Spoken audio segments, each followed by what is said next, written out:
Hi everyone, Velvet here, and I have some stories for you today. But before we get started, can you please do me a huge favor and like, comment, and subscribe? It'll really help the channel out, and it'll get you more videos like this every day. Let's get started. And our first one comes from Throwaway Foodie 22. Am I the beehole for refusing to volunteer as a doctor on a flight? I'm male, mid-30s, a medical doctor working as an intern medicine hospitalist at a major hospital. Recently, I was on a long-haul international flight. Usually, I sleep on flights, but this was during my waking hours. So, I decided to spend my time enjoying the in-flight entertainment and free drinks. I had already been drinking even before the flight, while I was in the lounge. I was not slurring or excessively drunk, but I was feeling strong buzz. Usually, I don't chat with my co-passengers. I just sleep or do my own thing. On this flight, the configuration of the business class cabin was such that the passengers in the middle row were practically just beside each other. There was a small barrier separating me and my co-passenger, female, mid-30s, that could be raised, but it still didn't do much to separate us. She started up a conversation, and being a little intoxicated, I was also feeling chatty. When she asked what I do, I mentioned I'm a doctor, and I work as such, and such hospital. As some more small talk, we both started doing our own thing. I was trying to watch my movie and enjoy my drinks when an announcement was made asking if there was a doctor on the flight. Normally, I would present myself to the cabin crew and help out, but after several hours of flight boozing, I was pretty drunk. I was not able to think clearly and would probably have done much more harm than good in a situation. I didn't react to the announcement at all. I continued watching my movie and drinking my drink. My co-passenger tapped me and said they just announced that they need a doctor. I replied that someone else would help, or they'd get instruction from the medical team on the ground. She tried convincing me to go help, but I refused. She then said I was an unbelievable beehole, and if the passenger died, it was my fault. I said, listen lady, just because I'm a doctor doesn't mean I'm not on call 24/7 to provide medical care on demand. I work when I'm at the hospital. Outside, I'm just like everyone else, and I'm entitled to drink and relax. She had a disgusted look on her face, but didn't talk to me after that. I don't want to engage with her either. I'm not sure what happened to the passenger who needed medical assistance, but since I didn't hear any more announcements, I assumed all was well. While exiting the aircraft, the lady called me a beehole again. In my mind, I'm very clear that since I was intoxicated, I could not provide medical assistance. I was drinking on my own time, and there was no expectation that I would need to be sober. Doctors get to enjoy life too. I can't stay sober on every flight just in case there's an emergency. I don't think I'm the beehole, but I thought I'd get external opinions. Am I the beehole? Hi OP. No, I'm gonna say you're not the beehole. Like you said, you're, off work. You're not expected to think there's going to be a problem on every flight you're on. And yes, you should enjoy yourself on your flight that you paid for.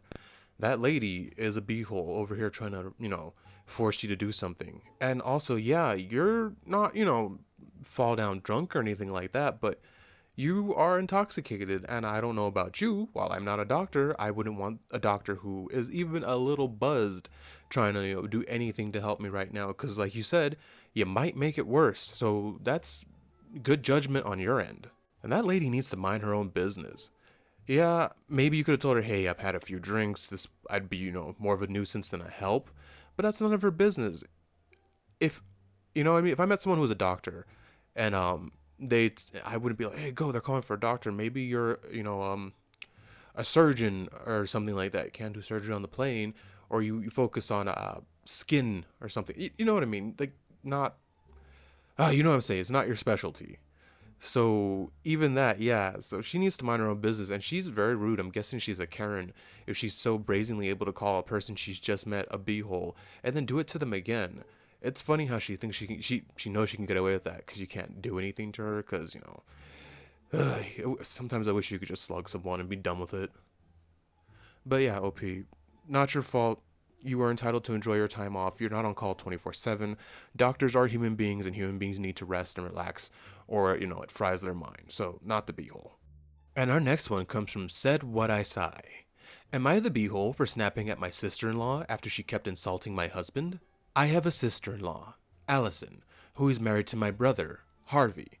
I will be honest. I don't like Allison. She's the most negative, bitter person I've ever had to spend more than an hour with. She has a negative opinion about everything, but noticeably my husband. Most of the time, I just brush it off, but we're all at my parents' for Christmas, and her comments have been constant. Example 1. She hates that me or my husband refer to him looking after our daughter as babysitting. Unpopular opinion nowadays, but I don't mind it. We actually both use the term when one of us wants to do a recreational activity that the other has our daughter. I say he's got golf, so I'm babysitting, and he'll say she's going to dinner, so I'm babysitting. However, Allison is only upset when my husband says it. Example 2. She needles him by asking pointed questions that she thinks any mother would know, and then gets smug when he doesn't know the answer. Example 3. Every time I do anything with my daughter, and I do most things with her around me because it's what she's used to, Allison makes comments about me being a married single parent. I've told her to stop many times. I've told Harvey to stop her many times.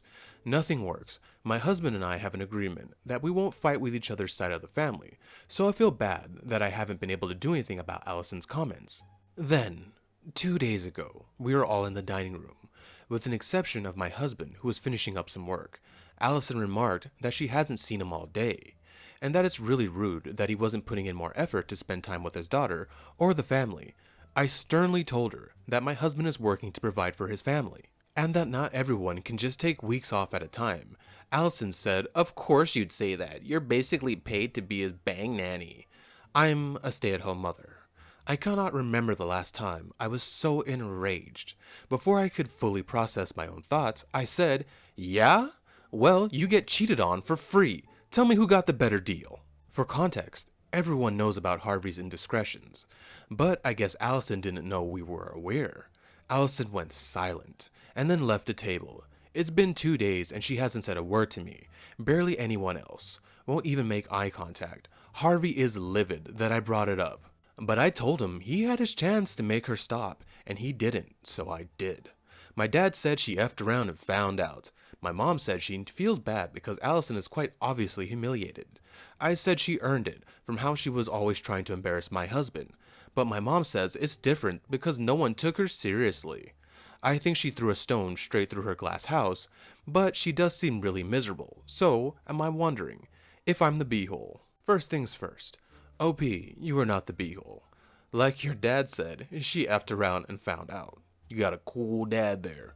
Your mom, no one took her seriously? I don't care.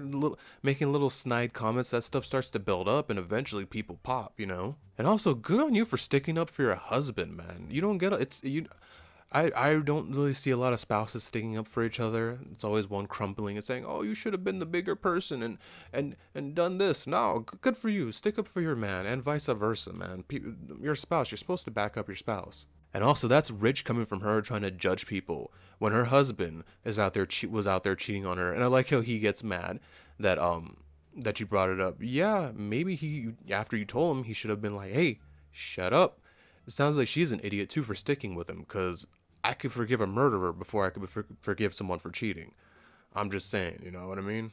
Also, in the beginning of the story, you said you couldn't stand being around her. It sounds like you got a double win. You got to tell her off and shut her up, and she doesn't have to come around you and annoy you. You know what I mean? So, no, you're not the beehole. It sounds like you won this one. Good on you. And our next one comes from Lopsided Phone 4737. Am I the beehole for wearing my wedding dress to someone else's wedding? Please read the whole story before jumping to conclusions. I, a 20-year-old female, married my husband 2 years ago. We aren't rich and don't care that much about weddings, so I wore my prom dress to my wedding. It's not a super fancy dress or anything. It's basically a long sequence dress in deep dark blue with one sleeve. For the reference, the dress, my friend Clara, a 22-year-old female, was attending my wedding. Since the wedding, I wore it on a few occasions because it's basically the only fancy dress I own. Recently, Clara was getting married, and I was obviously invited. The wedding color scheme was dark blue, and she requested fancy attire, so I thought my dark blue dress would be fine. It's not white, and it's not even remotely close to a wedding dress. I also didn't feel like wasting money on another fancy dress that I wouldn't ever wear again, especially since we aren't rich. So I showed up at her wedding in my dark blue sequin dress. It wasn't standing out or anything. Most of the guests were wearing even fancier dresses. However, then Clara saw me. She lost it. She yelled at me in front of all the guests, in front of her husband and my husband, saying that what I did was horrible and there was no one showing up at a wedding in a wedding dress. I tried to reason with her, saying that the dress isn't a wedding dress, it's only a fancy piece of clothing I own.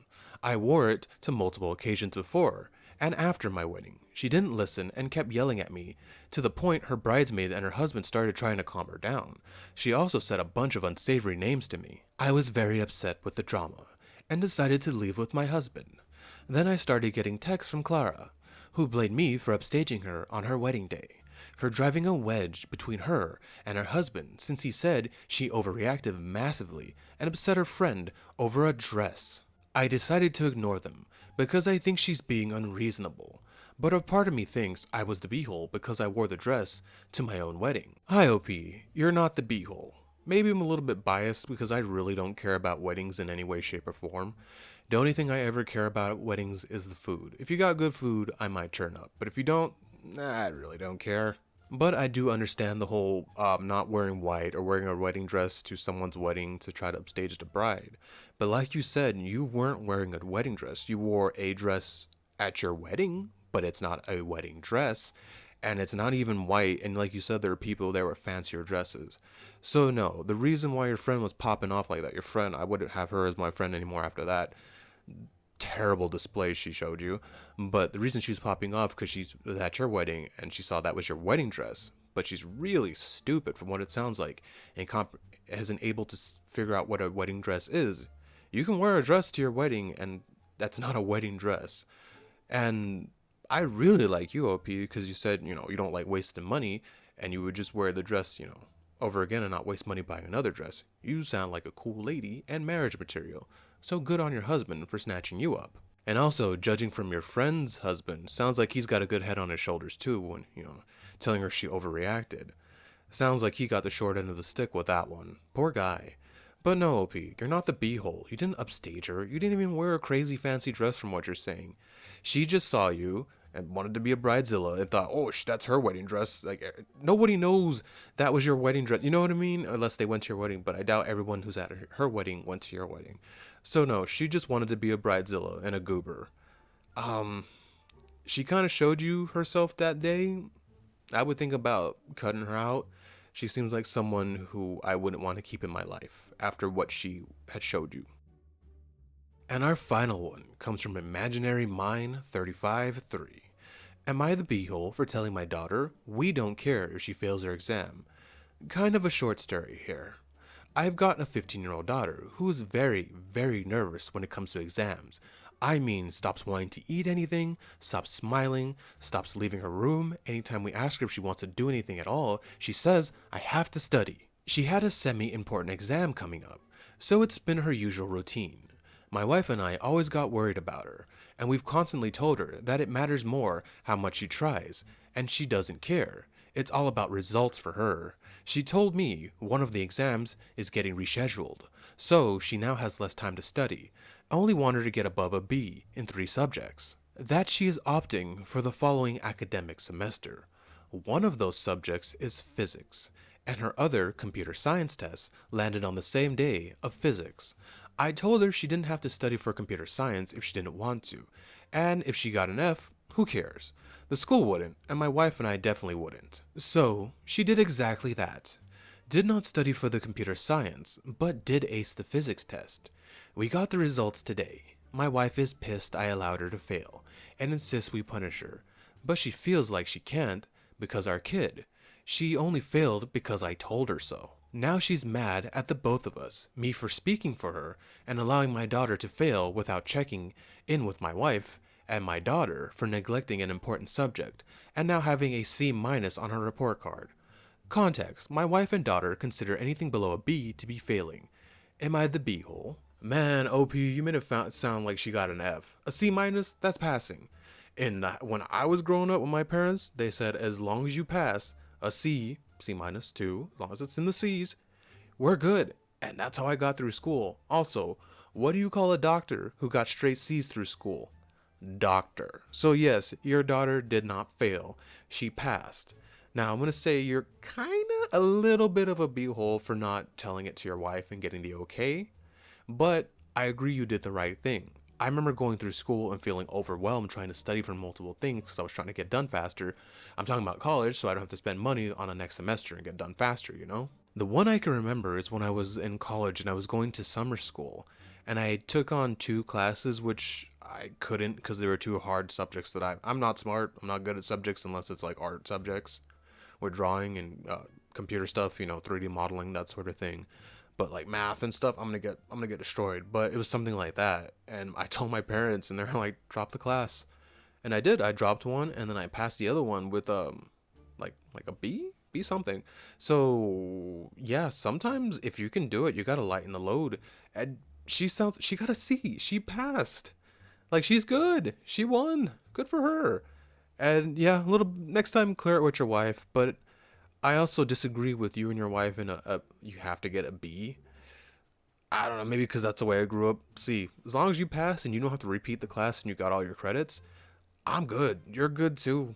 So that's my thoughts on this one. Thank you so much for staying with me to the end of this video. Can you please do what I said in the beginning and like, comment, and subscribe? It will really help the channel out and it'll get you more videos like this every day. Velvet out.